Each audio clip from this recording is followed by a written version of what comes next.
بسم اللہ الرحمن الرحیم۔ ایک دفعہ کا ذکر ہے، 3 دوست تھے، ایک مولوی، ایک ہندو اور ایک جٹ۔ ان تینوں نے ایک دن مشورہ کیا کہ کیوں نہ ہم سب پیسے ملا کر کھیر پکائیں۔ چنانچہ سب نے پیسے ملا کر کھیر تیار کر لی۔ جب کھیر تیار ہوئی تو کھیر کو دیکھ کر مولانا صاحب کے دل میں لالچ آ گیا اور اس نے سوچا کیوں نہ کوئی ایسا منصوبہ تیار کیا جائے جس سے ساری کھیر میں اکیلا ہی ہڑپ کر جاؤں اور ان دونوں کے ہاتھ کچھ نہ آئے۔ اس نے سب کو اکٹھا کیا اور ان سے کہا، میرے ذہن میں ایک ترکیب آئی ہے، وہ یہ کہ ساری کھیر اس طرح ڈانپ کر رکھ دی جائے اور سب سو جائیں۔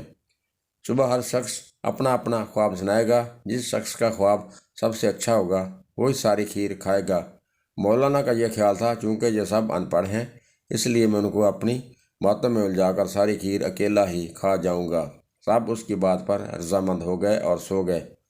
جب آدھی رات کا وقت ہوا تو بھوک نے جٹ کا برا حال کر دیا۔ اس نے بہت سونے کی کوشش کی مگر بھوک کی وجہ سے اسے نیند نہیں آ رہی تھی۔ اس نے سوچا خواب تو تب ہی آئے گا جب نیند آئے گی، اس سے بہتر ہے تھوڑی سی کھیر کھا لیتا ہوں تاکہ نیند آ سکے۔ وہ چپکے سے اٹھا اور مولانا کی چارپائی کے نیچے سے کھیر کی دیگچی نکالی اور کھیر کھانا شروع کر دی۔ کھیر بہت مزیدار تھی، اس لیے جٹ ساری کھیر ہی کھا گیا اور پھر آرام سے سونے لگا۔ صبح کے وقت مولانا صاحب نے دونوں کو جگایا اور کہا کہ سب اپنا اپنا خواب سنائیں۔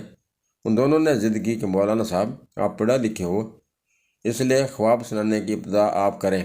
اس لیے سب سے پہلے مولانا صاحب نے خواب سنایا کہ رات میں عرش مولا پر گیا تھا، وہاں بہت سیر کی، بہت کچھ دیکھا۔ سب نے کہا واقعی بہت اچھا خواب ہے۔ اس کے بعد ہندو نے اپنا خواب سنانا شروع کیا کہ وہ خواب میں دریائے گنگا پر گیا تھا، وہاں وہ کافی دیر تک نہاتا رہا جس سے وہ گناہوں سے بالکل پاک اور صاف ہو گیا۔ اب ان دونوں نے جٹ سے کہا تم اپنا خواب سناؤ۔ یہ سن کر جٹ نے رونا شروع کر دیا۔ انہوں نے رونے کی وجہ پوچھی تو جٹ نے بتایا کہ رات کو جب وہ سو رہا تھا تو اس کے پاس 2 فرشتے آئے اور اس کو کہنے لگے کھیر کھاؤ، اور جب میں نے کھیر کھانے سے انکار کیا تو وہ مجھے مارنے لگے۔ مجبوراً مجھے کھیر کھانا پڑی۔ جب آدھی ختم ہوئی تو میرا پیٹ بھر گیا تھا، اس لیے میں نے مزید کھیر کھانے سے انکار کر دیا تو وہ مجھے پھر زور زور سے مارنے لگے، اس لیے مجھے مجبوراً ساری کھیر کھانا پڑی۔ اس کی یہ بات سن کر مولانا صاحب جٹ سے بولے، ارے پاگل، اگر تجھ سے ساری کھیر نہیں کھائی جا رہی تھی تو مجھے جگا لیتا، میں کھا لیتا باقی کھیر۔ جٹ کہنے لگا، میں گیا تھا آپ کو جگانے، آپ اس وقت چارپائی پر نہیں تھے، میرے خیال ہے کہ آپ اس وقت عرش مولا کی سیر فرما رہے تھے۔